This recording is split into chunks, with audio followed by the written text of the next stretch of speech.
Well, as I covered yesterday, Nigel Farage dominating much of the news agenda and will continue to do so because despite all the tough talk from Rishi Sunak about stopping the boats, the fact is that yesterday, and this really is disgraceful, 616 people arriving on 12 boats. That's the highest daily figure we've seen so far this year. So for all the talk, the government still remaining committed to ECHR membership. The Rwanda policy, of course, still not implemented. No signs of that ever happening. And the fact is, far from the boats being stopped, you're still seeing over 600 people in a single day on a dozen boats.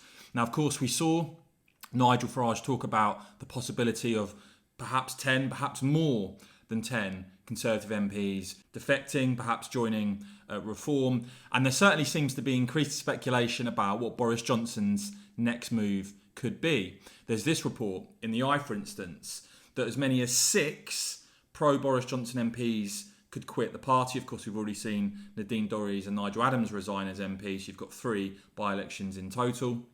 But you've got a former cabinet minister there speaking to the Eye saying that Johnson's resignation is very bad news for the Conservatives and that just as we thought UKIP and Reform are back in the box, they suspect another party on the right is about to be set up and its first electoral tests will be the by-elections. Now, in terms of where Reform is at the moment in the polls, just consider this.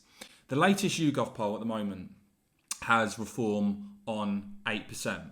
But when you drill into these figures, as I like to do, what you see here is quite interesting. You see here 15% of those who voted Conservative at the last election have switched to Reform. That's more than have gone to Labour or any other party in terms of Conservative switches. And you see there already 18% of Leavers, 18% of Brexiteers have already switched to Reform. And that's before Nigel Farage returning to frontline politics potentially. That's before MPs are defecting potentially. That's before, and could it possibly happen, Boris Johnson getting involved. That may seem a bit pie in the sky, but consider this. Trevor Kavanagh, the veteran political journalist and columnist in The Sun today, with this article in The Sun, asking, could a reformed Boris Johnson be involved with the Reform Party, or is it just fantasy politics? Saying Bojo's days as a party leader seem to be over unless there was an oven-ready political machine waiting. And of course, you've got Reform there already mopping up, as I showed by the research. Private polling there, Kavanagh writing, suggesting 4 million voters are ready to back Reform. That would double if Nigel Farage came back and could double again if Boris was on board. So let me know in the comments below. What do you make of the prospect of a new party being set up, or of Boris Johnson and Brexiteer MPs joining Reform? Let me know your thoughts in the comments below, guys. I will keep bringing you all the latest on this and more, so please do whack this video a quick thumbs up, and of course, as ever, cheers for watching.